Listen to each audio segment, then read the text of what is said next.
recovery ship is in place, and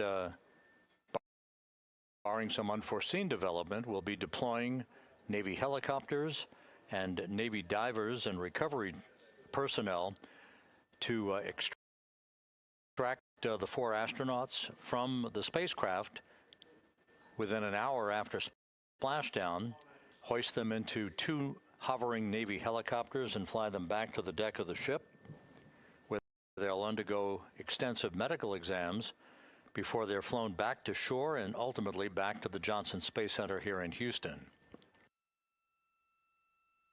The conference you just heard between Capcom Jackie Mahaffey and the crew involving the specificities of the upcoming return trajectory correction burn number 2 that is scheduled at 9:53 p.m. Central Time tonight. It'll be a 9-second burn now. And this, again, fine-tunes the angle of attack and the path of Integrity's trajectory to hit the sweet spot in the corridor across the Pacific Ocean for entry interface and the high-speed return back to Earth for a parachute-assisted splashdown.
Houston, Integrity TLT is about to be commanded.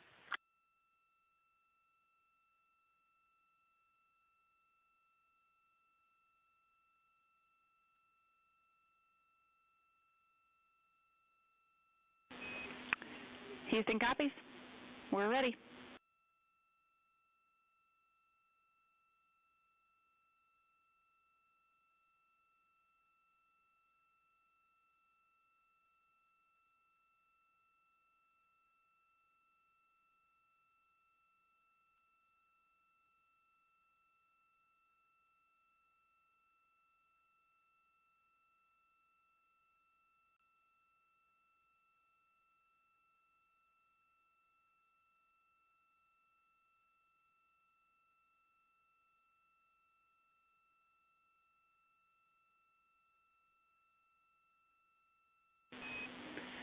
And Christina, we see a good solution. Thank you.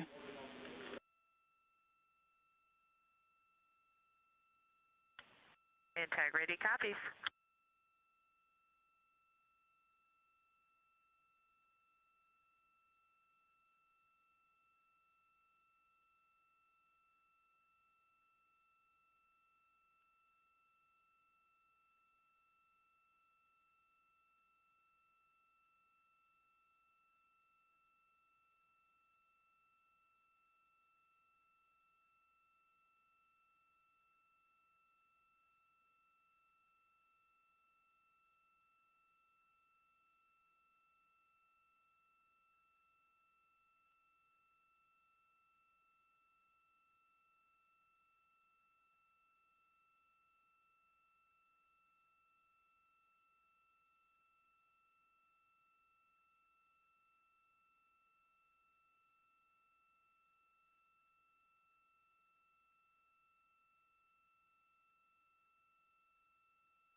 Integrity, Houston.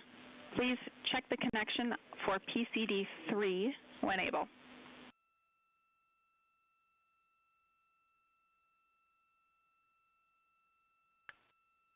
We're on it.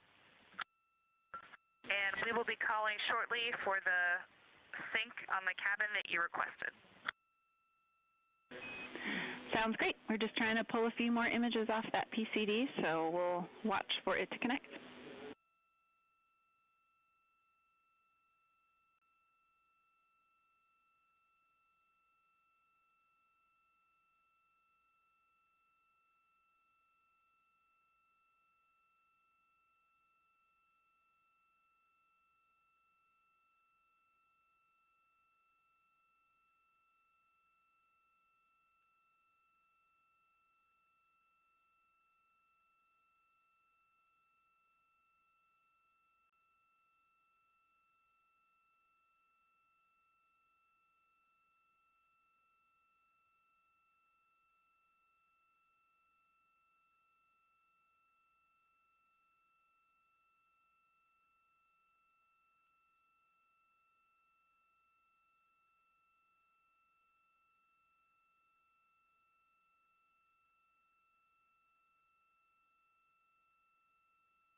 This is Mission Control, Houston.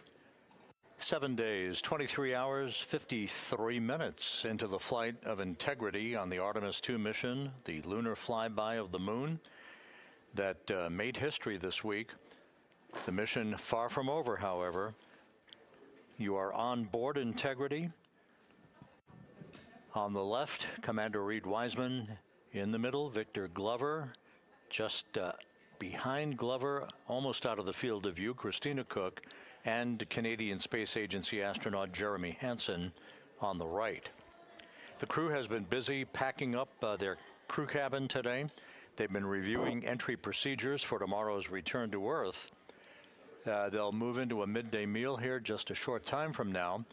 We will have a public affairs event at 6:50 p.m. Central Time, where the crew, a final PAO event in which the crew will have an opportunity to talk to a number of Congress people, members of Congress who will be gathered in various locations to have a chance to talk to the crew about their adventure around the moon and to offer their congratulations. Coming up at 9:53 p.m.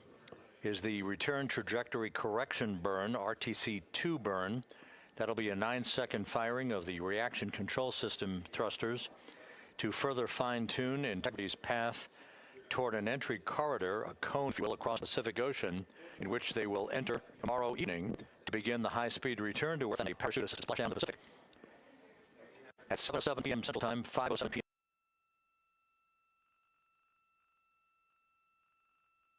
When Integrity and its 4 astronauts do splash down tomorrow night, the total distance traveled from launch to splashdown on this mission will have spanned 694,481 miles. That, of course, includes the high Earth orbit that Integrity was placed in through the launch atop the Space Launch System and the interim cryogenic propulsion stage, the upper stage burn, that enabled Integrity to spend 24 hours on high Earth orbit that reached about 43,000 miles at apogee, giving flight controllers an opportunity to check out all the critical systems, including the environmental control systems, the spacecraft, prior to the translunar injection burn, committed Integrity to a free return trajectory around the moon and its current trajectory heading back to Earth. The translunar injection burn was, in essence, also a deorbit burn of a sort, with the crew having been set on a pre-planned course through orbital mechanics that will result in its entry to the atmosphere splashdown in the Pacific tomorrow evening.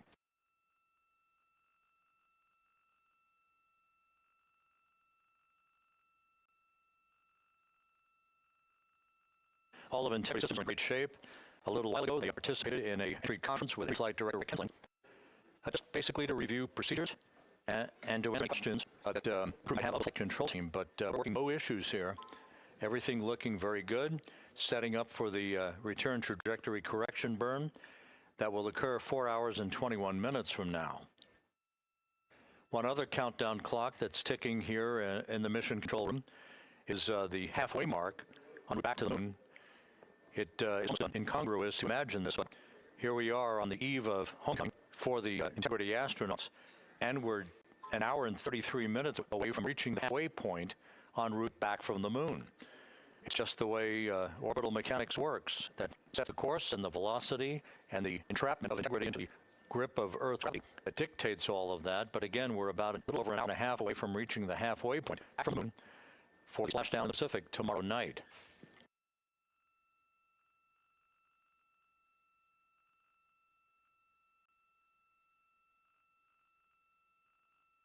The crew members are scheduled to begin their 8.5-hour sleep period at 2:05 a.m. Central Time on Friday morning. The entry team will be coming on console at 10:30 tomorrow morning to begin a handover from the plan team, or the order team, if you will. The crew will be awakened at 10:35 a.m. to begin their final hours in space. We'll set off to final configuration activities for the crew cabin. The final burn, the RTC-3 burn of the reaction control system jets, that will be the final critical firing to complete the fine-tuning of their path towards entry interface. That RTC-3 burn on Friday is scheduled at 1:53 p.m. Central Time. The crew will move to its entry checklist just after 4 p.m. Our NASA coverage will be the simulcast of our 24/7 coverage that you've been watching, listening to since on Monday.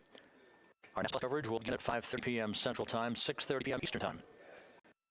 A communications link handover from the Deep Space Network, the tracking and data relay satellite system, will occur at 6:15 p.m. Central Time, just a few minutes before the crew module and service module separate. The European service module pyrotechnically separate from the crew module at 6:33 p.m. Central Time on Friday night. 16 minutes later, at 6:53 p.m. Central Time, we will enter the Earth's atmosphere at an altitude of 400,000 feet, traveling at peak velocity at some 32 times the speed of sound. At 6:37 p.m., there will be a raised burn. This is prior to entering interface. It's about an 8-second burn that will be refined in terms of its duration tomorrow. But the raised burn will gently nudge the aft end of the vehicle to properly align it to the right angle of attack for the Earth's atmosphere, and provide the lessening of a build-up heat against Integrity's heat shield as it descends through the regions of the Earth's atmosphere. We will encounter a planned 6-minute communications blackout at about 6:53 and 54 seconds p.m. Central Time. Again, this is due to the build-up of plasma around the vehicle, ionization effect, if you will. This is typical of all high-speed entries back into Earth for any vehicle. In this case, it will last about 6 minutes. Once we are in communications with the crew, we will be just 7 minutes from splashdown, and we'll be initiating a rapid-fire successful deployment of a series of parachutes. First, the parachutes will pull the forward big cover off top of the vehicle, then a series of drum suits, and then finally 3 main parachutes that will slow Integrity's speed to just 19 miles an hour at splashdown. The USS John P. Murtha is on station ready to begin recovery operations with helicopters, Navy divers, flight surgeons, crew surgeons, Navy surgeons, a whole flotilla, if you will, recovery personnel. The key will be the erection of a large raft called a front porch that will be erected alongside the side hatch of Orion to enable the extraction of the crew one by one and the hoisting of the crew members onto the 2 hovering helicopters overhead for a short back to the recovery ship, where they'll be brought in the med bay for medical exams prior to spending some time on the ship. And the subsequent flight off the ship in helicopters to the Naval Air Station in San Diego, where they'll subsequently board a NASA jet for the flight back to Johnson Space Center in Houston. But all of that is coming over the next 24 hours or so. But again, I think it's in great shape on board Integrity, all the systems ready to support its entry into the atmosphere, and its splashdown off the coast of San Diego at 7:07 p.m. Central Time, 5:07 p.m. Pacific Time, 2.5 hours before sunset tomorrow night.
This is Mission Control, Houston. 8 days, 26 minutes into the flight of Integrity on the Artemis II mission.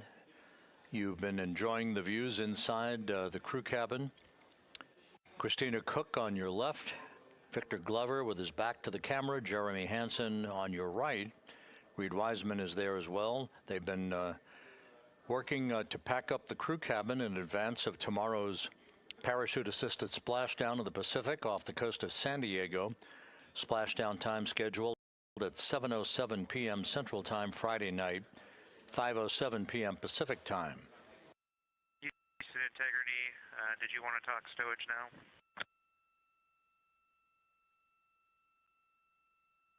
now? We are ready.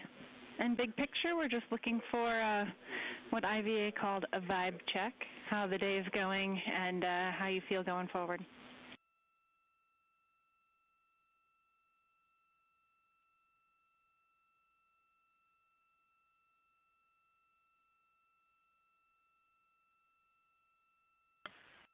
So we completed the stowage that was in the procedure 26.5.300. That went fine. So really at this point, we'll probably have a little bit more uneaten food that we'll put in bag 7 is our plan right now, just depending on how much food we individually eat over the next day, I guess. And other than that, we're just sort of coming and putting things away as we're them and just looking at on the Excel spreadsheet as we're doing. And that's a bit tedious at times, but overall we can handle on it.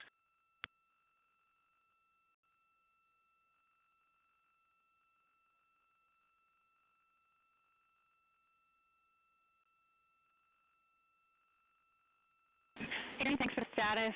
A couple things for you. We have no problem helping out if you're looking for the action plan or just want to answer. Don't hesitate to call us. And we were also wondering how the water bag stowage went and just wanted to make sure that worked out well.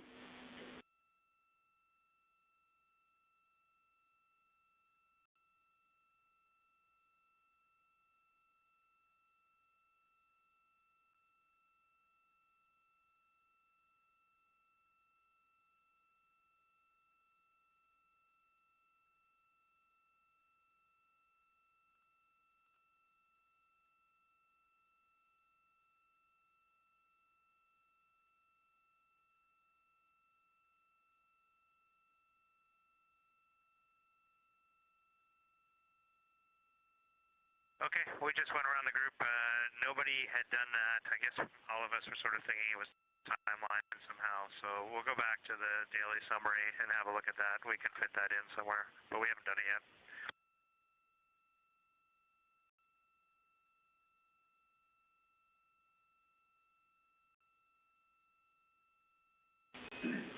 Jeremy, in the entry stowage prep activity, there is a link to the message that talks about the water bag stowage.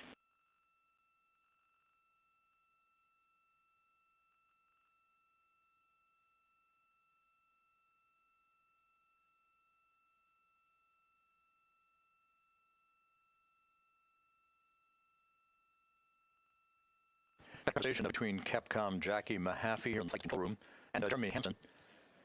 On the right of your screen, aboard Integrity, dealing with where items are being stowed for the trip back home tomorrow. We are still 1 hour away from reaching the halfway point on the trip back from the moon. The moon being the prime target for this mission and the historic lunar flyby that occurred by this crew back several days ago. The crew behind the far side of the moon, flying within 4,000 miles of the lunar surface before beginning the trip back to Earth. And then the other thing I have for you that just might apply, we take down all the Nat Geo setup and the charging setup. Is there a simple way that just all of that stuff can go in one location? So I'm talking about the charger, the field recorder, the Max, the bogan arm for that, and all of that just go in one location, or is it just going to look up where each of these items go? Plus, I'm also curious about the battery chargers or devices that go somewhere as well.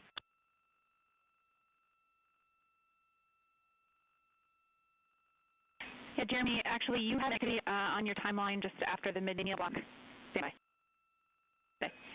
Sorry. At the very end of the day, there is a massive stow activity, which if you are done with that equipment, can be formed at any time, and that should hopefully be efficient.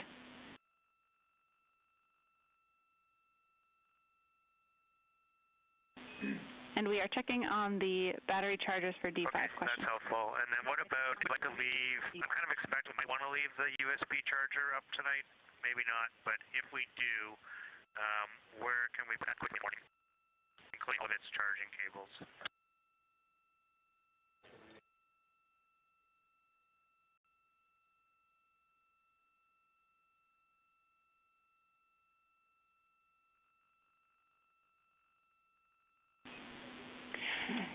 The current location isn't conducive to having, so feel free to leave it out, the charger and the cables tonight, and by the morning we will have a specific suggestion for stowing those items.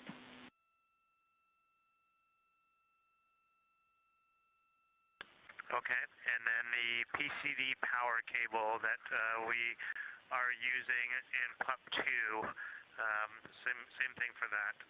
Probably want to leave that out tonight, make sure we get all our PCDs charged, and then put that away as soon as we wake up. We copy.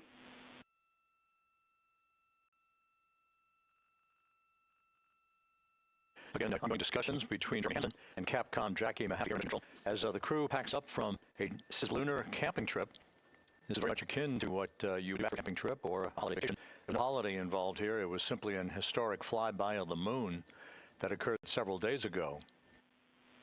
Integrity, for Jeremy's final question about the battery chargers for the D5s, instructions for some document is in a planned activity on read at the end of the day called USB Power Strip. So.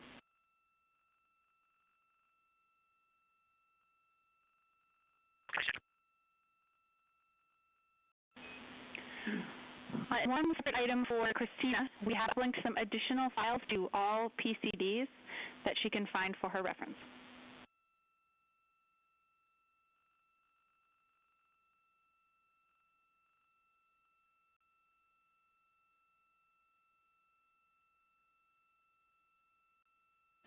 So with Integrity Systems in good shape and the crew nearing the halfway point between the moon and the Earth on its trip back to Earth, the crew is making a list, checking it twice. All the items that they're packing up right now for the high-speed entry back into the Earth's atmosphere tomorrow evening.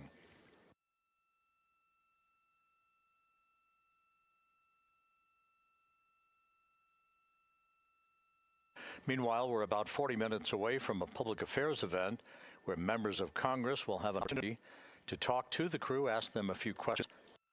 This is the final public affairs event of the mission.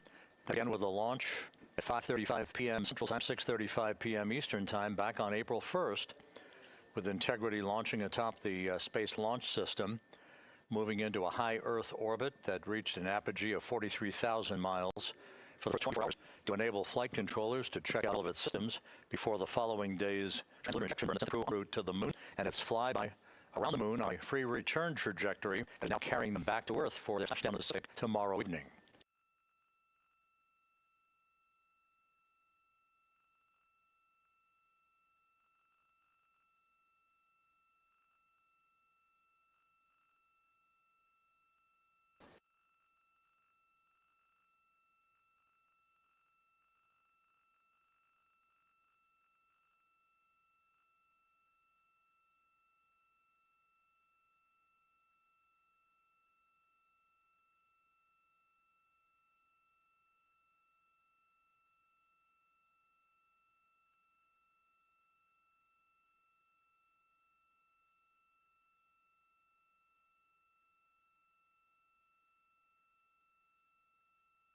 Less than an hour away from the midway point between the Earth and the Moon, there is the destination for Integrity's astronauts, the home planet of Earth.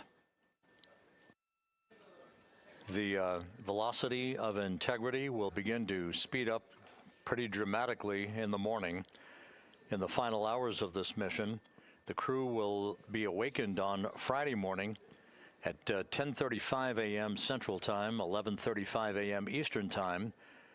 We'll move into the final configuration of their crew cabin for entry We have coming up in about 3 hours and 40 minutes the return trajectory correction burn number 2, a 9-second reaction control system thrusters that will further fine-tune integrity's path to an entry corridor prior to reaching the atmosphere of the Pacific Ocean. There is a final RT3 burn, a return trajectory correction number 3 burn, at 1:53 p.m. Central Time on Friday afternoon. That will be a few hours before we get into the critical events that will lead towards splashdown. The separation of the crew module from the European service module at 6:33 p.m. Central Time, an 18-second raise burn that basically will refine the angle of attack heading into the Earth's atmosphere for the crew. That will occur at 6:37 p.m. Central Time. Entry interface point at which the crew will reach the first Earth's atmosphere and feel the tug of gravity for the first time in 9 days. That's scheduled at 6:53 and 30 seconds p.m. Central Time on Friday evening. A series of parachutes will begin to deploy. To first pull the forward bay cover off the top of the vehicle, then deploy drogue chutes, and then the main parachutes. Splashdown scheduled at 7:07 p.m. Central Time, 5:07 p.m. Pacific Time, 2.5 hours before sunset off the coast of San Diego.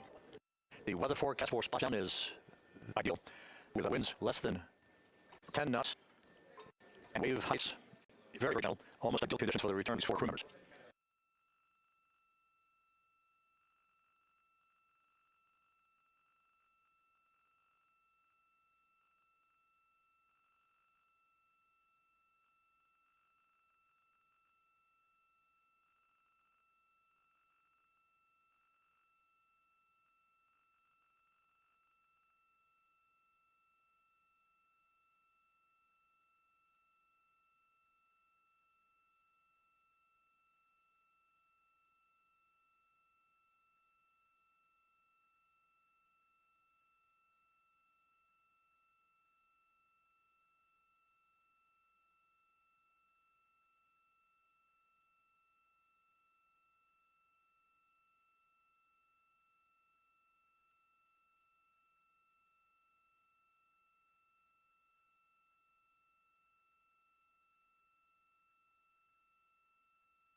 entry handling regarding entry and splashdown procedures, and making sure that all the equipment they need for their final hours in space and their high-speed entry back into the Earth's atmosphere tomorrow, that everything will be at their disposal.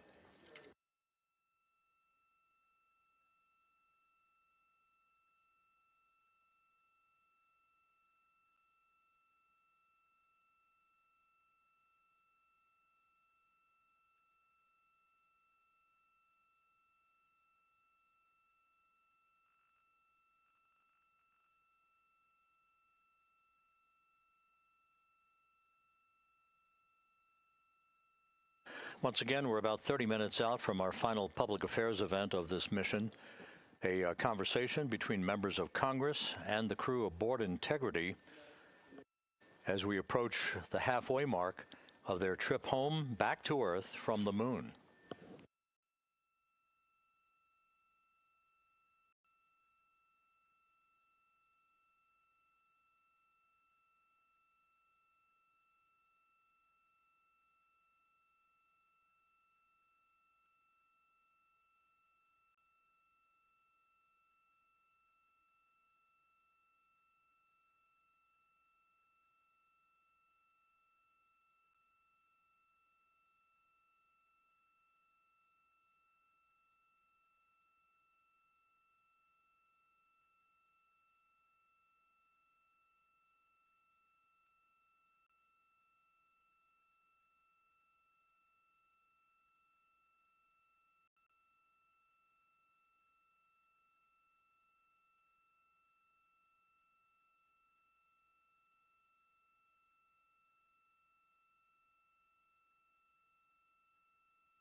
Houston integrity quick stowage thing, just confirm for us there are only two, or confirm the quantity of contingency urine stowage bags on board integrity.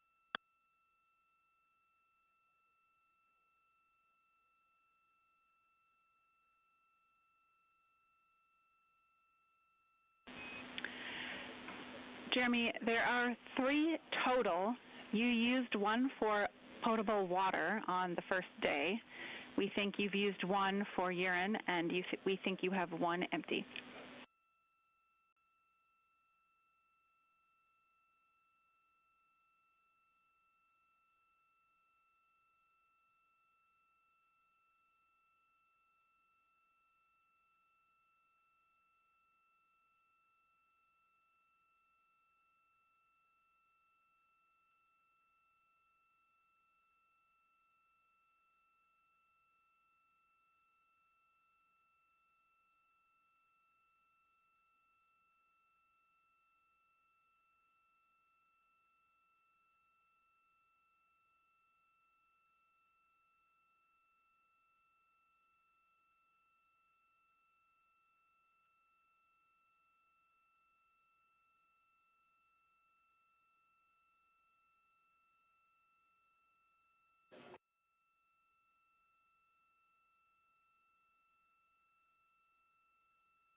Integrity Houston, for your essay, the ground is going to do a round of intermediate targeting here shortly.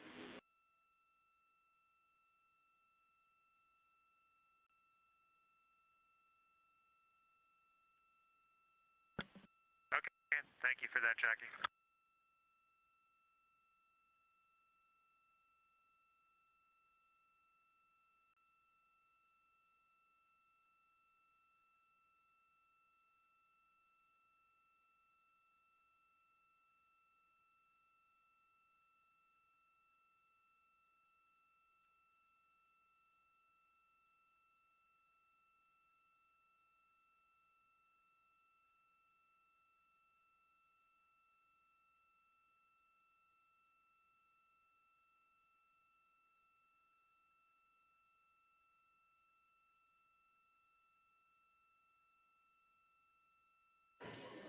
Just 38 minutes away from reaching the halfway point of the trip back from the moon, Integrity's astronauts are continuing to pack up all of the gear in their crew cabin for tomorrow's return to Earth. And we are about 20 minutes away from a public affairs event in which they'll have an opportunity to talk to members of Congress.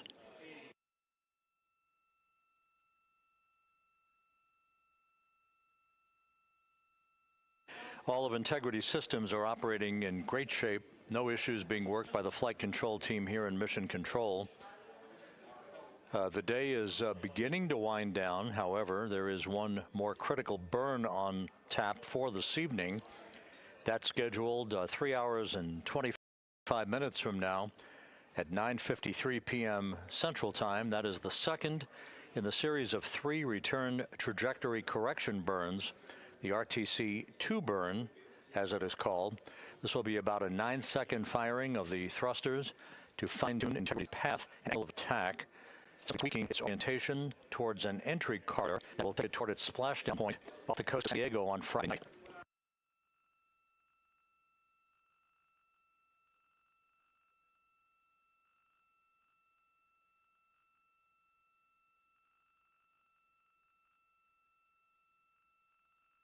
And once again, just to set the timeline straight, folks who are interested, the crew will go to sleep at 2 a.m. Central Time on Friday, a half-hour sleep period, with a wake-up call for their final hours in space aboard Integrity at 10:35 a.m. Central Time on Friday. At 1:53 p.m. Central Time, the final return trajectory correction maneuver, or burn, will be conducted. One final opportunity to sweeten the trajectory of Integrity towards its entry corridor over the Pacific Ocean. We will move into communications handover from the Deep Space Network to the Tracking and Data Relay Satellite System at 6:15 p.m. Central Time on Friday night. And a few minutes later, at 6:33 p.m. Central Time, the pyrotechnic separation of the European service module from the crew module will take place.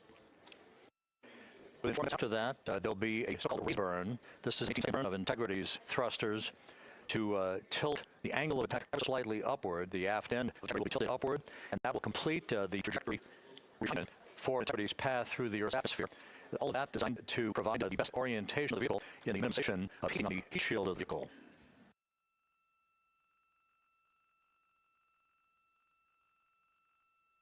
If all goes as planned, Integrity will enter the Earth's atmosphere at an altitude of 400,000 feet at 6:53 and 30 seconds p.m. Central Time on Friday.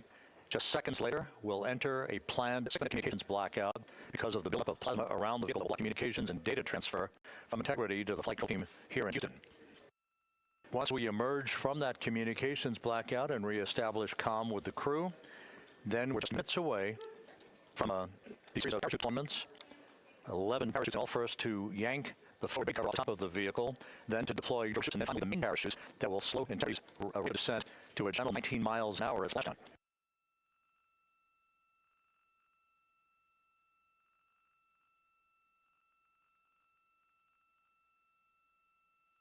As mentioned before, the highest rate of velocity, the peak velocity for the vehicle and its return back to Earth should occur at about 6:54 p.m. Central Time tomorrow, and Integrity will be traveling.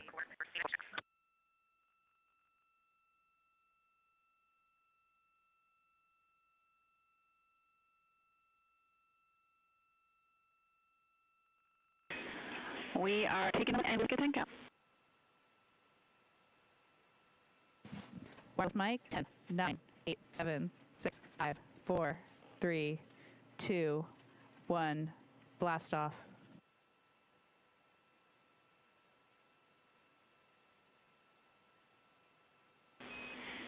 Copy, blast off. Good scene and we'll be ready on time.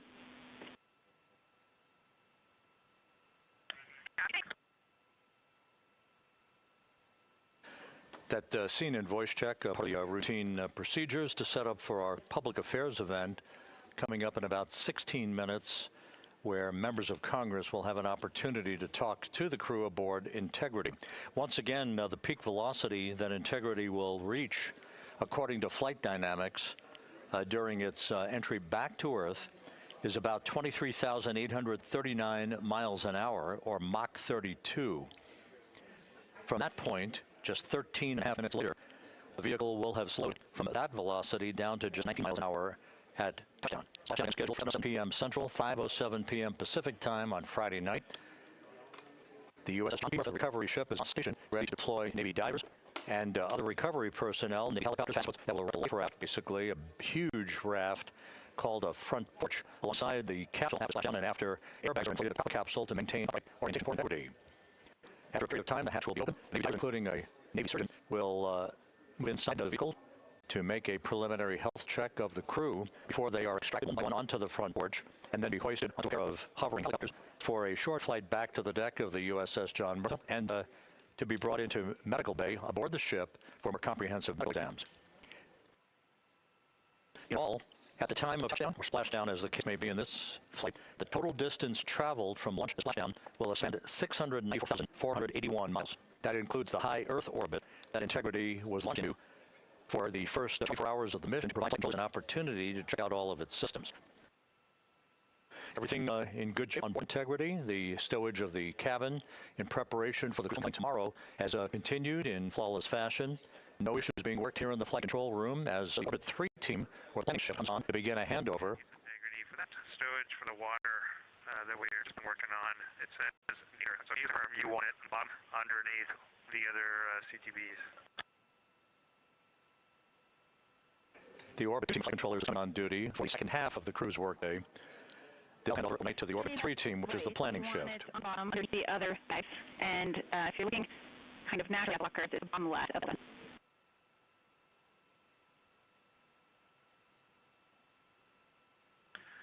Okay. That's how we interpret it too, so we'll do that. That's the challenge we should get done. The thing is, we could use a location for more hefty bags. We got the ones that we used today so far, the containment bag. on the hefty bag location and what have you from your intermediate targeting was good, and GNC is syncing all nav channels to channel 3 and doing a primary to the FCC transfer.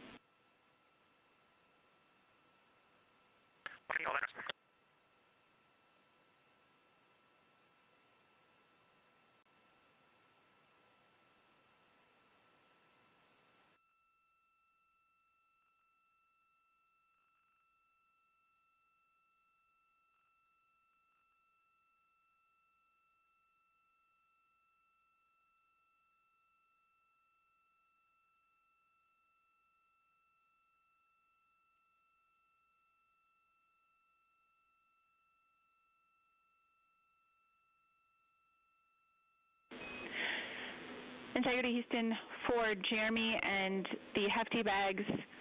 You should find 4 additional hefty bags in one of the 2 JSBs that you've been using today.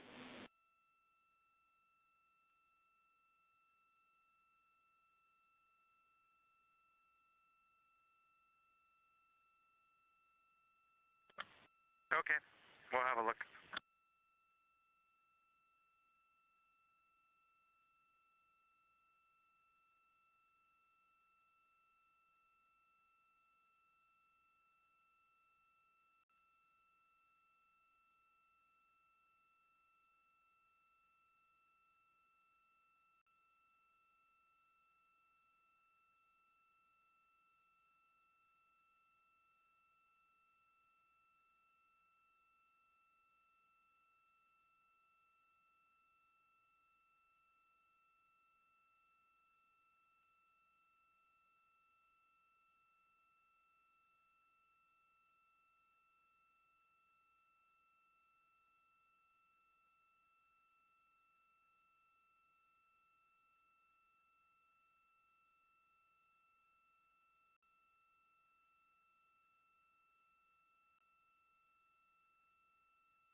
Houston, integrity. Can you bring the fan speed down to our preferred PAO setting, and if it's already there, thank you.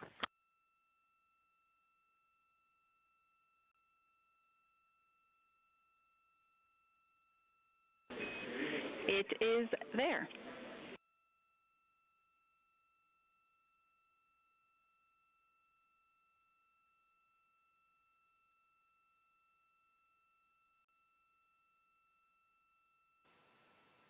And we have the camera off just to prevent overheating and battery drain. Confirm you got a good image coming down.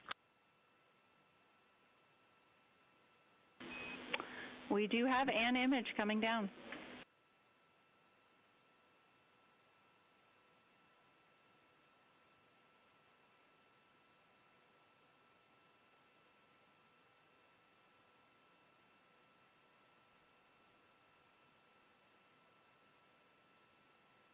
You know, Jackie, snark does carry across the cosmos.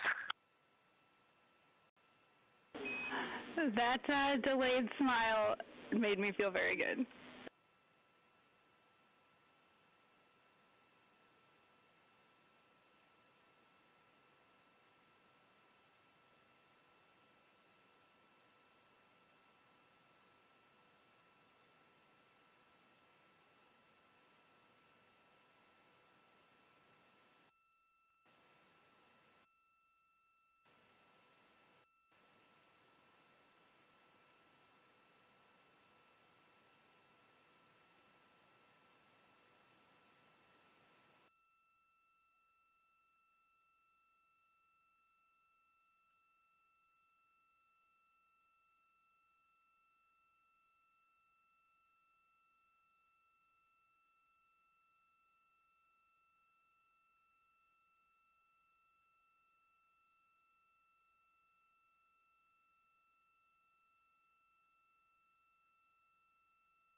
Integrity Houston, for the live camera feed, we are getting intermittent dropouts, like maybe 2/3 of the time, every few seconds, it's dropping to black.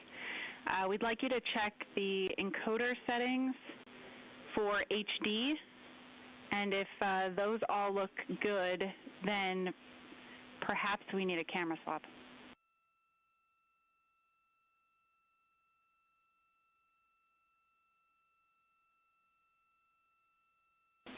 Copy, thumbs up.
Jackie, we confirmed all the settings were per the procedure. We have stopped and restarted the stream. We're prepping another camera. Please let us know what you'd like.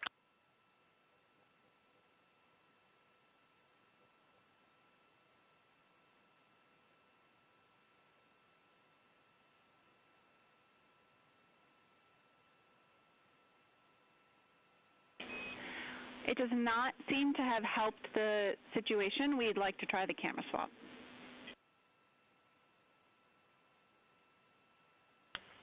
That's in work.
This is Mission Control Houston. We're standing by for the crew to complete the setup for the upcoming PAO event in which they'll have an opportunity to talk to members of Congress. All this happening as we're just 17 minutes away from Integrity reaching the halfway point en route home from the moon, with splashdown scheduled off the coast of San Diego on Friday evening.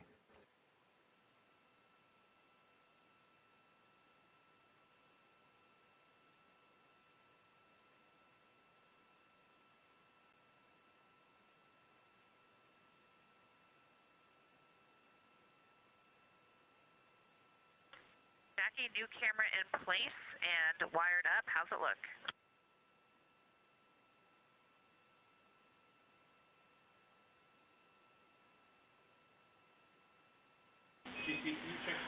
We are checking.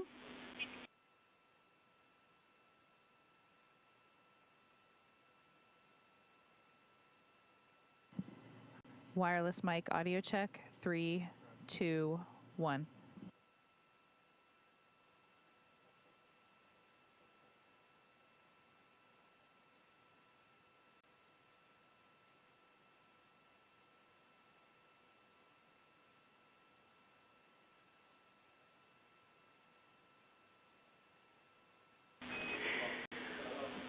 Okay, Integrity, the audio from the mic and video are looking good. We'll be ready to start the event.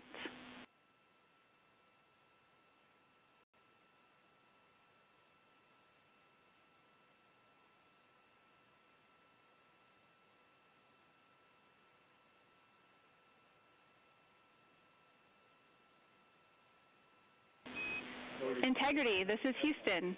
Are you ready for the event?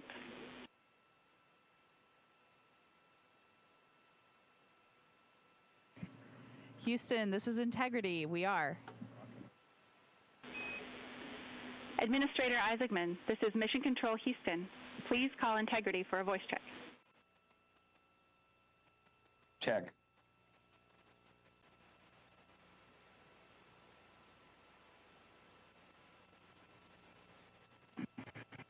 Integrity had a check, loud and clear. How do you have us? Integrity, Jared, you're about 5x3 right now, but it's looking like it's stabilizing. It's great to chat with you again. And good evening, Artemis 2 crew. As you all approach your final day on this historic journey around the moon, the people of Earth remain inspired by your mission.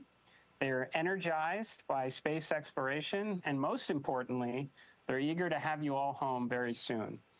Now, NASA couldn't execute on our important mission without the steadfast support we receive from the United States Congress, who work with the agency to make sure it has the right direction to expand American leadership in space and the necessary resources to execute on our world-changing mission. Now, we have several NASA congressional supporters online today, and they have a few questions they'd like to ask you on behalf of their constituents across the country. Our first question is coming from Senator Ted Cruz of Texas, who spearheaded our One Big Beautiful Bill historic investment in America's leadership in space. The chairman is with me now at Johnson Space Center, and over to you, Mr. Chairman. Well, thank you, Jared. Integrity, this is Ted, comms check. It is, I feel very official now. I will say I feel particularly profound. This is the first and only time in my life when I've stood next to someone who is speaking on behalf of the people of Earth. That's a heck of a statement, and I know that you guys are. I can only imagine the awe and wonderment you feel, but I want to just start by saying thank you. You are inspiring. That is not hyperbole when Jared speaks about the people of Earth. Across the planet, people are watching you and amazed, watching you put food packets away, as we were doing just a few minutes ago, watching you float around with the floating head, and you are bringing people together all across our globe. So thank you. Thank you for your good cheer. Thank you for your eloquence. Thank you for inspiring people. I have two questions. Number one, if you could go back in time and talk to yourself at age 10, what would you tell yourself about going to the moon? And question two, if and when they make a movie about this, who do you want to play you?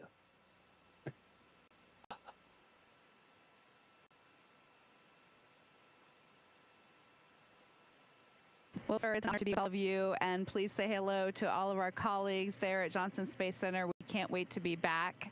My 10-year-old self, I recently found some photos of myself on a family vacation at Kennedy Space Center, and we were posing in front of the Saturn V rocket with my siblings and my parents. And if I could have told that little girl who took home a picture of Earthrise and hung it in her room to eventually launch from that place to see that same view, I'm pretty sure she would not believe it. But even though I still can't believe it, she certainly wouldn't believe it. She takes that dream, and it's happening. It's such an honor to hear them inspired. That's really one of the top things I ever wanted to do. I'm not answering the movie question. That's going to be for Reed.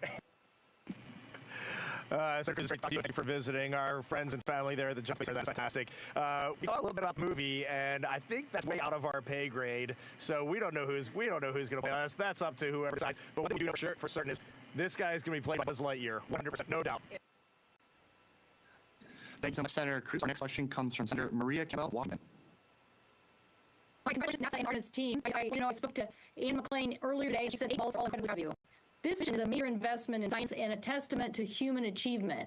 The Orion thrusters were built here in the state of Washington, and I invite you all to come and see the innovation and the people you inspired.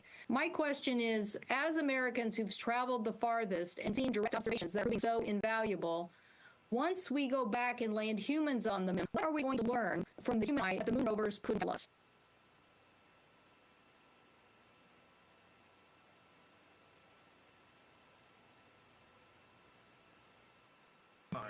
You know, I hope this really resonates because of right now and what's going on back there, at least we hear about going on back home and in our communities. I think you all can feel the energy that this mission has brought. I really hope so.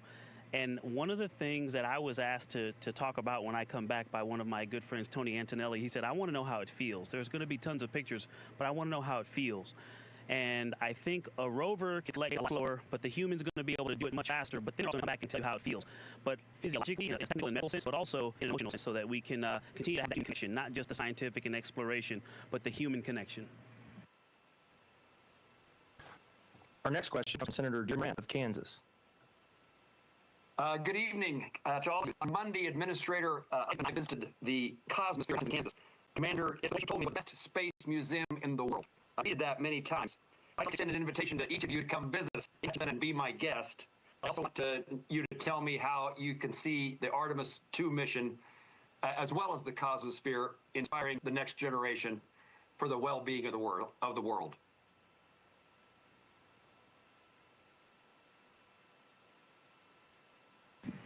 Well, sir, I'll take that invitation because I have yet to see. I just heard amazing things about it. I wanted that opportunity. And I hope that maybe something from this mission will end up in that museum at some point in the future. You know, as far as inspiration goes, I really think it comes down to just getting stuff done.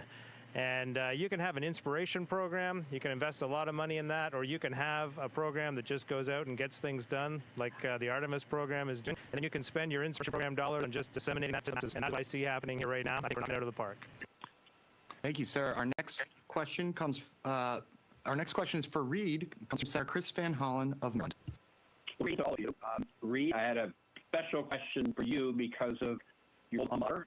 What would you say to a student attending 20-year-old high school, Delaney High School in Baltimore County, or any other student in America who aspires to follow in your footsteps as an astronaut? Well, sir, it's great to talk to you. It's great to talk to you, especially from my home state of Maryland there.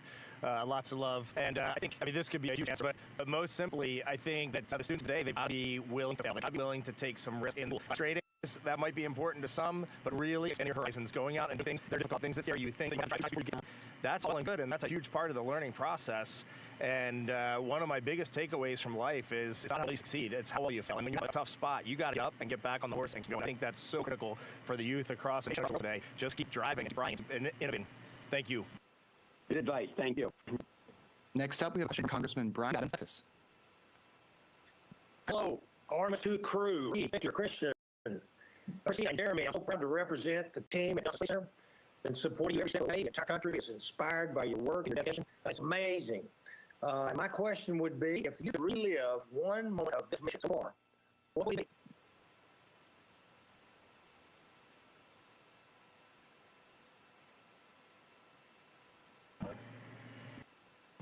Wow, we are all brainstorming, and it would be a lot easier if it said a list of 5, but I'm actually going to go back because the big contenders are the eclipsed moon, which was one of the most surreal things any of us have ever seen, and it literally rendered us speechless. But I'm going to go all the way back to launch, because when we launched, it is such a quick experience. Our entire powered flight on the rocket was shorter than what we've done in this press conference so far, yet it is such an incredible important part of the mission, a dynamic phase in the mission. We train it so much, and if I could go back and replay it in slow motion to just imprint those memories even more, I would do it in a heartbeat. Outstanding. Thank you. Our next question comes from, next up, we have Congresswoman Zoe Loft from California. Thank you for all you've done. You've inspired people all over the world. Brian and I work together on the committee to make sure you have support across the board. Your last 8 days have taken place in the Integrity Orion spacecraft. Now, integrity is a quality we all strive for and hope our leaders can live up to. This mission has been unifying in so many ways and captured a global audience. What do you hope humanity takes away from it?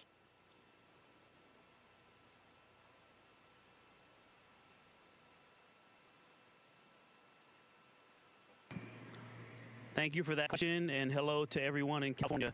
I hope that we connect back to when we went to the moon the first time and we started calling big things that humanity accomplished moonshots, and we take ownership of this moonshot and realize that we can do it.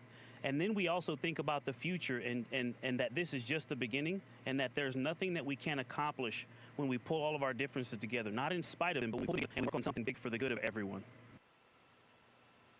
All right, next question from Hal of Kentucky. We're proud of you and proud of the training that's being done at your event at Morgan State University in Eastern Kentucky. After working from the far side of the moon and seeing the entirety of the Earth through that small window, how has all of this impacted your determination for what America can accomplish in space?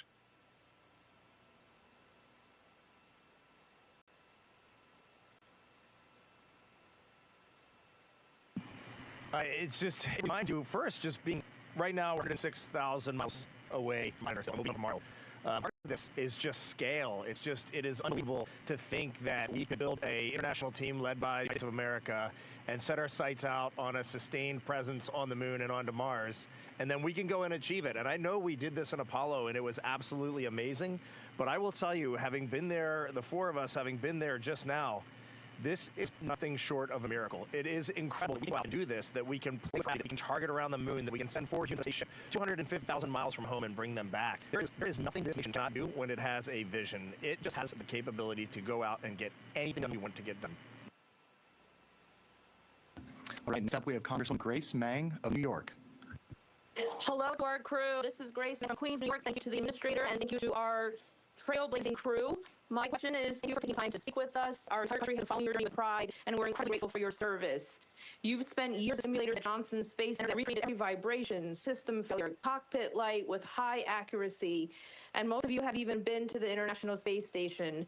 Now that you're almost home, what is the one thing that has surprised you about this mission that your training and prior space experience did not or could not prepare you for? And we cannot wait to move back to Earth. Thank you again.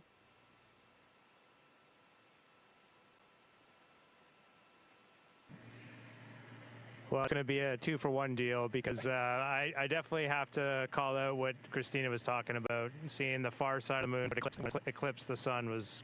I know you saw some pictures, and the pictures look pretty close to what we saw, but it really was something. But the other thing, kind of, your question made me think about when you're talking about all the simulations. We simulate the first day of the mission a lot, and the last day of the mission a lot. And the first day, we separate from the upper stage of the rocket, and then that's when we did proximity. So we flew around the upper stage as if we were talking to it. And in simulator, you watch all these things you're checking to see if you have actually separated from the vehicle. And if you haven't, what things you do is not good. And in space, it's not that. It is, we actually jumped off the top of that thing. We were all sitting in here waiting for that moment, and all of a sudden, we're all pinned to the floor. Like, well, I guess we separated. All right, next we have a question from Senator Mark Kelly of Arizona. Hey guys, I know you're busy, so I don't want to take up much of your time here, but very proud of you. World's looking up because of you. You reminded millions of people at a crew and a mission, a shared purpose can really do. So thank you for taking and carrying the hopes of the nation on the horizon. I think we really needed this at this point in our history. I really did. And Victor, since I'm in John McCain's Senate seat and you are McCain alum, so this question is for you. Just how fast are you going at EI? What kind of G profile are you going to be on? And what sport do you expect it to be when those chutes open? Oh, Mark, thank you. It's great to hear from you for your continued leadership and support and friendship. And the ride's been amazing. Jumping off the pad was awesome. And a lot of people think about rocket science and staging power versus weight. Well, slowing down from that speed takes just as much thought and practice. And so we're going to come into the atmosphere at about almost 40 times the speed of sound. And then we will slow down to a 2 mile an hour to the Pacific. The G profile will actually be very similar to what it is on launch. We'll get up into the 3 Gs, just over 3 Gs on the way down for a normal entry. But if it was a blitz, we could get up to as high as 9, 10 Gs, which is what you pull in a fighter jet. But we could be doing that for several minutes. For minutes. So the G profile is going to be pretty. But when we touch down, the heat shield and the parachute gets so that we touch down at what I say, a 20 mile an hour splashdown in the Pacific. We can't wait to see the dive team, and they're going to come and pick us up. All right, next we have Senator Britt of Alabama. Hey, Roddy, I know how proud we are of the role that Marshall Space Flight Center in Huntsville has played in this incredible mission. So I can't even imagine how unbelievably proud your babies are of you and how excited they are to see you soon and to welcome you back to Earth. So instead of a question, I'm going to let each of you just take that to publicly address your children and the next generation of space explorers as history-making Spice Fleet. This mission enters its final hours. So thank you so much for your incredible service and your example. Thank you very much for this question. We are maneuvering outside, we don't lose the signal really, but we just started thrusters firing as responsible to reorient. We have a return trajectory number 2 coming up in into the wild. But I just want to look at my daughters and just say, and their support has been unbelievable. I don't think they knew this mission that we launched. They have learned through the outpouring of support, their friend support, and support. Really, the world has come together. We have seen, and we see through their eyes too. And it has been a very proud moment for me as their father to see the joy in their expression and the way they email and communicate. For my 3 children, Ashley and Caitlin, I learn as much more from you than you learn from me. But one thing I'd remind you, and I think is worth reminding ourselves and other youth, is that all you have to do on any given day is get up and do your best and try to find joy in the day and try to contribute in a meaningful and positive way. And I think we as humans, we put too much pressure on ourselves looking for perfection. And well, we're going to it's perfection, but we are getting it done. Genesis, Maya, Noya, and Corinne, as we are on back from this dream of mission, you and I look forward to you chasing and catching your own dreams. You're coaching you. We're very much in a transition to being leaders and just rooting for you in life and to the future citizens out there. The same sentiment applies. I hope this is going to be something that you can take and put in your pocket, in your heart and mind, that you keep with you. But it's not because we want you to see what we've tried to show you. It's because we want you to take and build vocabulary to explain the world to us. Wow. Why do I ever answer my questions? That was incredible. I'll take a second to say something to my 9 nieces and nephews, which is, I love you, and thank you for the amazing letters you wrote me, the amazing pictures you drew me. You had beautiful Earths and rockets, and it truly touched my mission, and I feel like you're with me. All right, next is Mike Kardopoulos of Florida. This is Mike Kardopoulos, and I represent Kennedy Space Center. And what a thrill to have watched you take off from Kennedy Space Center. It truly unified America. My question from our local voters here, her name is Renee, and she said, what were you thinking when you were going around the moon, the furthest ever from the dark side of the moon? What are your thoughts as you made your way around the moon at radio contact?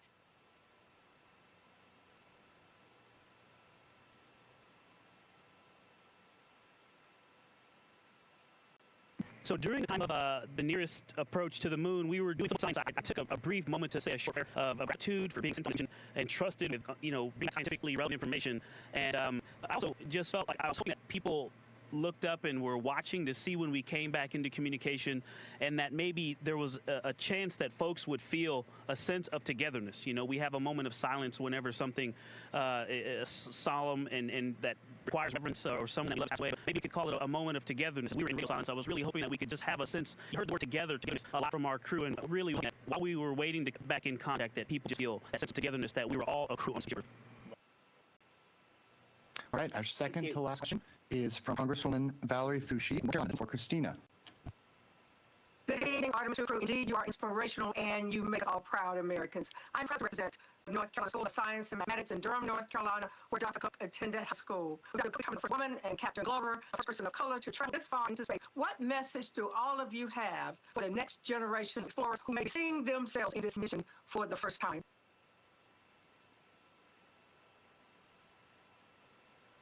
Well, it's such an honor to speak with you and that you represent Durham. All of my family lives there, and they're all flying right now. Hopefully, they'll flash down. So Durham is very near and dear to my heart. There's a lot to say about that topic. I feel like for us, we don't necessarily see any one individual as, you know, deserving of anything or accolades for being a first. What we see is something to celebrate, that we are in a time when everyone who has a dream has to work equally and gets to work equally hard to achieve that dream. And so my message to those people is, yes, it's wonderful to feel inspiration because you see yourself in someone. I had that growing up. You had that growing up. I think that the message, the takeaway, you don't have to focus on just being there. Focus on excellence. Focus on the best that you can be in any team, in any mission, contributing to any endeavor. And that will get you not only fulfillment and meaning of your life, but you'll contribute to the rest of the world. All right, and we have time for one final question. We'll over to Senator Ashley. Thank you so much. And I know we started with Senator Cruz for Texas, and I love working with Florida Senator. That's an honor when you launched. I was there for the launch of Artemis II. It was so exciting for the be part of American space exploration for over 6 years. What would you say kids from Florida who were there that day watching the launch, the kids from Miami, who may want to follow in your footsteps one day as astronauts, or maybe work for NASA or even in the space industry? What would you say to them? I would say we are in the golden age of space exploration right now. Thanks to the leadership of Jared Isaacman and our leaders, many of whom are gathered here right now. We're getting done. We have our sights set on the moon. We have our sights on Mars. We have probes going across the solar system, robotic precursor missions to Moon, Mars, moons of planets around our solar system. There's just limitless potential here.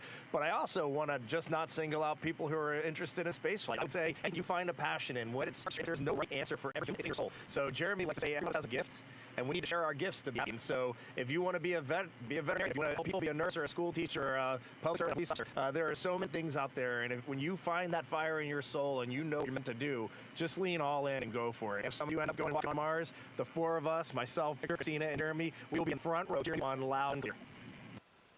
All right, we are out of time for today's event. That concludes the event. Thank you to everyone who was able to tune in. Thank you to our elected officials for joining us. Artemis II, we look forward to seeing you soon.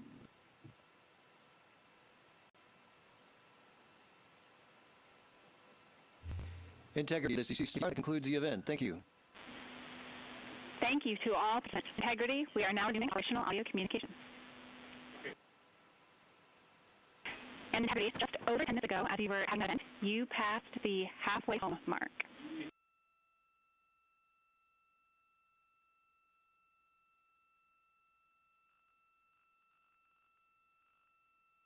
Okay, copy that. Like the next 24 hours are going to be then.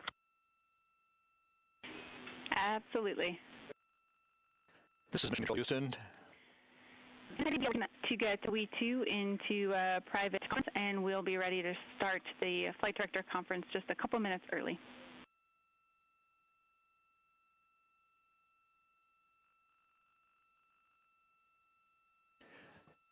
Again, this is Mission Control Houston at a mission last 8 days, 1 hour, 45 minutes of integrity on the Artemis II mission. We just wrapped up that final affairs where members of Congress had an opportunity to talk to the crew members on board. Commander Wiseman, pilot Victor Glover, and mission specialist Christina Cook, and Jeremy Hansen. About 15 minutes ago, we passed the halfway mark on the flight home from the moon and their lunar flyby of Earth's closest celestial neighbor. They will begin to accelerate over the next 24 hours, as you just heard, as they prepare for splashdown in the second Friday night at 7:07 p.m. Central Time, 7 p.m. Pacific Time. Shift handover has just been completed here in Mission Control, with the Order 2 team of flight controllers taking over. They will be led by Flight Director Figueroa, and will be acting over from Entry Flight Director Hansen. We think we copied the RADIAL, but confirm. That's the number the RC is up. And OE2 is private for the conference. Entry Flight Director Rick Henfling and his team of entry flight controllers will be back on console tomorrow morning, and that will be the ultimate day of this mission, the final chapter in the Artemis flight, and it will be entry splashdown. Entry and splashdown. The crew spent the day configuring the cabin, reviewing entry procedures, and preparing for their high-speed return back to Earth. They'll culminate in splashdown in the Pacific. 2.5 hours before sunset at 5:07 p.m. Pacific time. We'll be here all night throughout the course of the night. I'll be able to bring you every aspect of the entry splashdown and the recovery of the crew as they return from an historic lunar flyby and completion of the Artemis 2 mission. This is Mission Control Houston.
Houston on one for a switch delta when you're ready. Copy.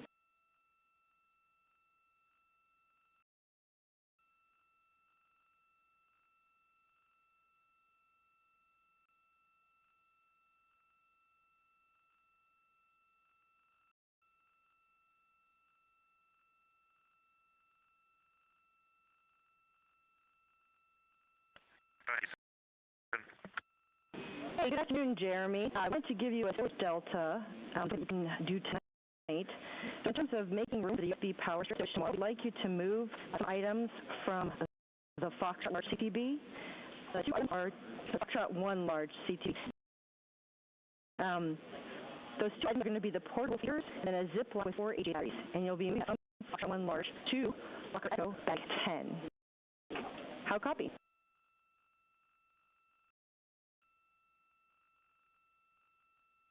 Okay, so your NA batteries like 10, and I expect I'll need a new ADA battery tomorrow, so I'll just leave one out. Copy, Jeremy. We do expect you to be able to find more AJ batteries in that Foxtrot 1 large CTB.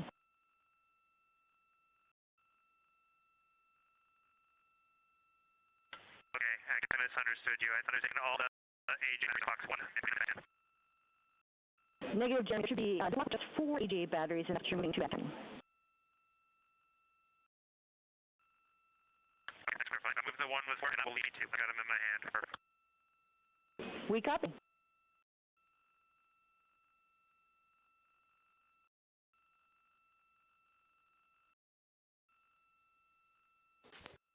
Good evening from Houston, the flight control room. I'm on a China communication. The Orbit 2 controllers has recently come on console and completed their handover with the Orbit 1 team, who for today was the entry flight directors. The Orbit 2 team today will be led by Flight Director Fiona and Kobe, and the capsule communicator will be Amy Dill.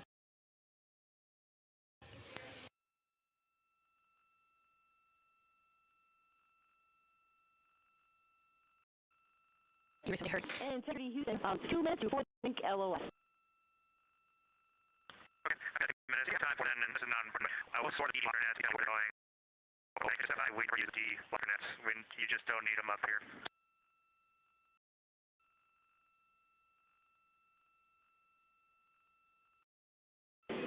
Those in Locker Delta 57. Okay, thanks. Actually, what can I load each of those after the last? Since it's already pretty full. Okay, we'll see you on the application. Sounds good. Yep.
This is Artemis Control in Houston, Texas. You were hearing communication there between Canadian Space Agency astronaut Jeremy Hansen and the Capcom capsule communicator for Orbit 2 ship Amy Dill.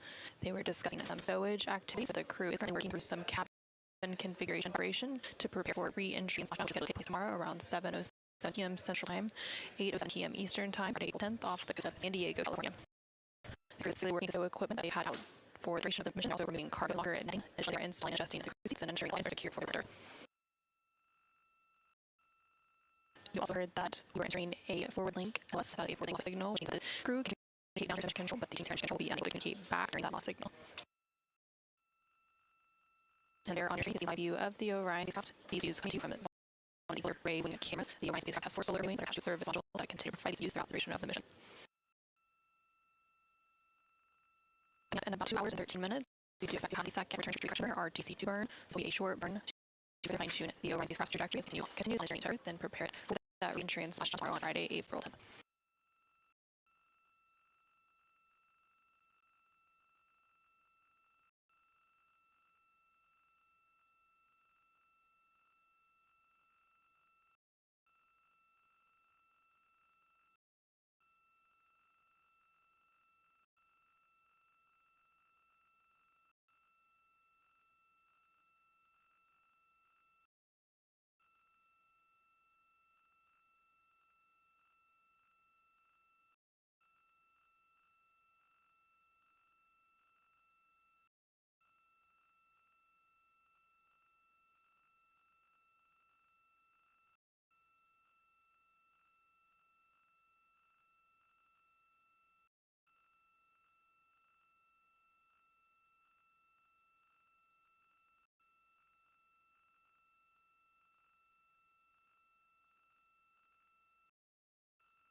This is Artemis Mission Control in Houston, Texas. You're currently seeing a view of the Artemis real-time orbit website, or ARO, which is available at NASA.gov/Artemis for the duration of the mission. It provides updates on the Orion spacecraft's velocity as well as its distance from the Earth and from the Moon. Of course, now that Orion and its crew are on the return leg of their journey, the distance from the Earth will continue to close in. Right now, they're at 120,000 miles away from Earth and about 149,000 miles away from the Moon.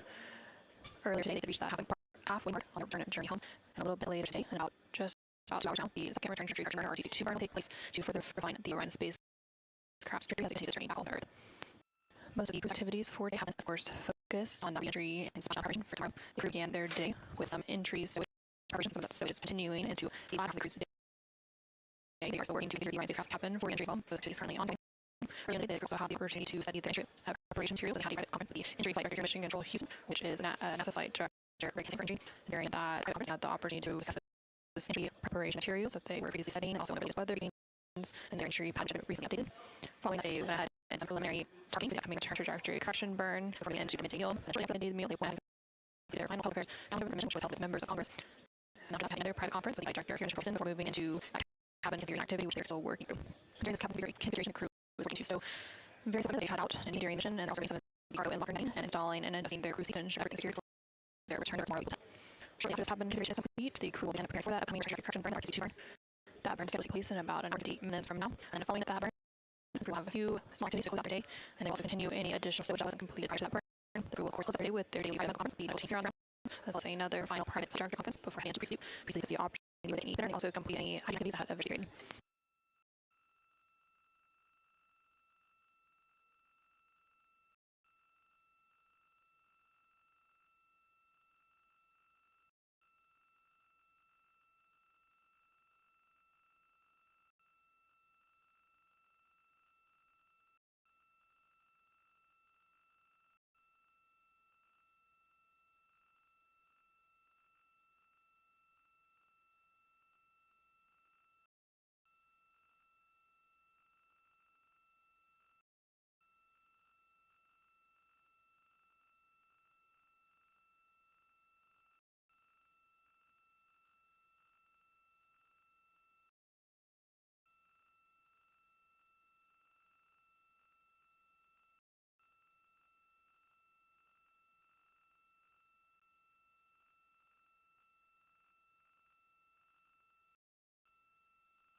This is Artemis Control in Houston, Texas.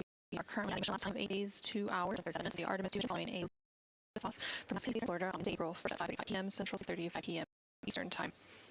Crew is currently continuing to work through some cabin configuration activities in preparation for re-entry, which will take place tomorrow, April 10th. During this cabin configuration, the crew is showing any equipment they had out during the mission. They're also removing some cargo and locking and installing and adjusting their crew seats to ensure everything is secure ahead of their re-entry and return tomorrow. Right now, we're currently in a loss of signal, and we expect it to regain in about 19 minutes from now. Again, this is an unknown loss of signal as connection between satellites and space nerd. They had to re-entry tomorrow. There will be a final retrajectory correction put in of those trio burns about 5 hours before entry base. The second of the trio burns that will take place this evening around 8:53 p.m. Central Time, 9:03 p.m. Eastern Time to spacecraft's power third. And then the final one will take place tomorrow, April 10th, about 5 hours before entry takes place. During the re-entry process, the service model of the Orion spacecraft will separate around 6:33 p.m. Central Time, 7:33 p.m. Eastern Time, about 20 minutes before Orion reaches the upper atmosphere southeast Hawaii. A few minutes later, around 6:37 p.m. Central, 7:37 p.m. Eastern, is when we'll have that final trajectory investment burn to fine-tune the flight path of the spacecraft via the series of roll maneuvers to save itself from departing hardware. The Orion spacecraft will reach its maximum velocity, which will be approximately 23,864 miles per hour just before entry phase.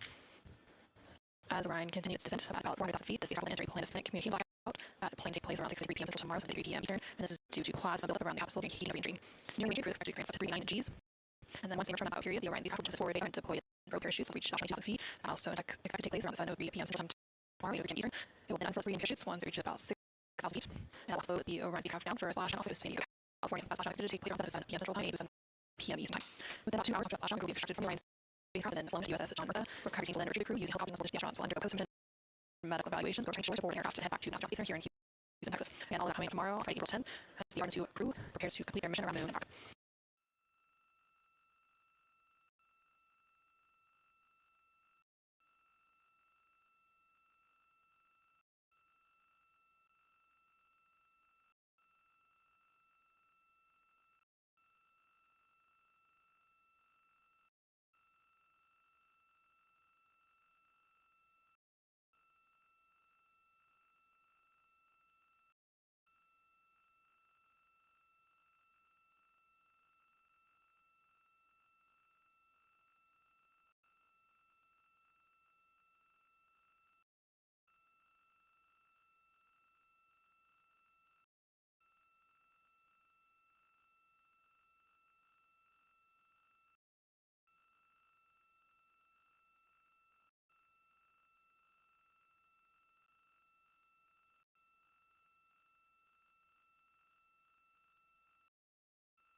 this is Artemis Channel in Houston, Texas. We're currently at mission time of 8 days, 2 hours, 52 minutes. We are currently in an expected loss of signal, during which we don't have direct communication with the group. We do expect to regain that signal about 5 minutes from now. In about 1 hour 25 minutes, we do expect the second of a trio of 3 return trajectory to take place. These are short thruster firings that further fine-tune the path and trajectory of the Orion spacecraft as it continues to return journey back to Earth / down.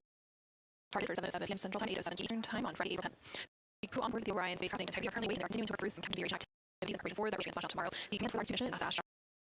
He's originally from Australia. Prior to this 2 mission, he's been the base once before, has the engineer for Expedition 41 the International Space Station from April to November of 2014. And during that 155-day mission, he has completed more than 300 science experiments in areas such as physiology, medicine, physical science, or science, astrophysics. They also a milestone for station science by completing a record of 82 researchers in a single week.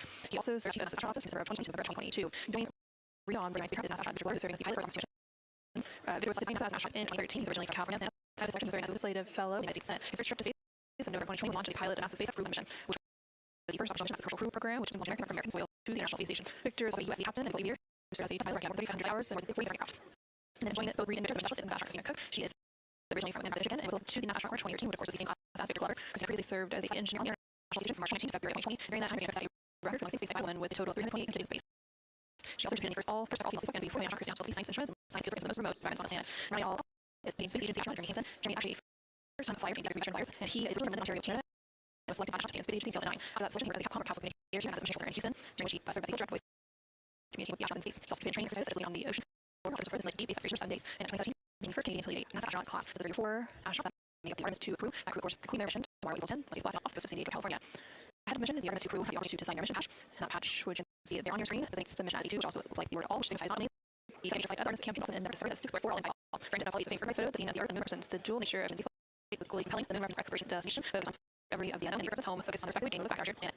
Remember what it means to be unique human. The round highlights the ongoing explorations that enable Artemis to set sights on long-term presence on the Moon and soon onto Mars. And the Artemis is the Artemis represents the website, the NASA website track Artemis, and it provides deals in special we don't have this live use from the Orion spacecraft itself, that provides visualization of the Orion spacecraft and its velocity system from the Earth and the Moon. So right now, the Orion spacecraft and its crew are 117,000 miles north, and that is continuing to close in as they target that splash down off coast of California tomorrow, April 10th, approximately 7 p.m. Central Time, 8:07 p.m. Eastern.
This is Artemis Control in Houston, Texas. We are currently at a mission last time at 8 days, 3 hours, and 9 minutes into Artemis 2 mission.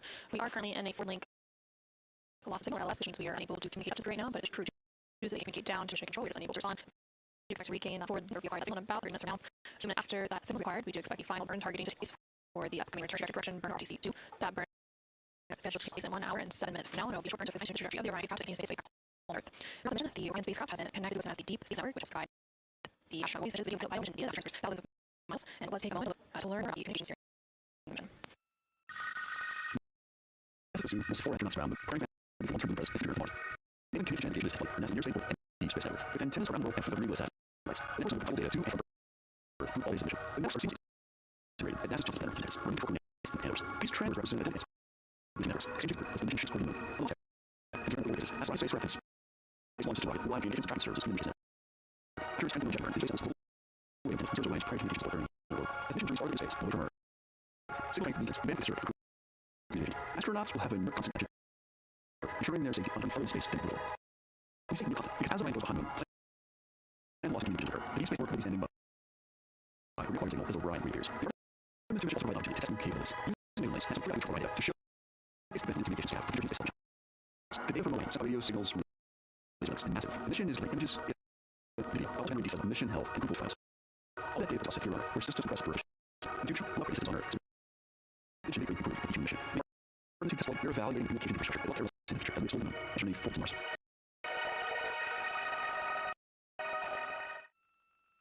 This is Artemis Control. We're dancing into the orbit website, which turns out to be on the Orion spacecraft velocity, so it's just farther to the moon. We don't have the side views of the Orion spacecraft itself. The Deep Space Network is sometimes referred to as DSN, and it is NASA's international array of giant radio antennas that supports interplanetary spacecraft missions, plus a gigabit Earth. And we are currently planned forward link loss signal, or LOS. We have to regain that communication here in about 26 minutes from now.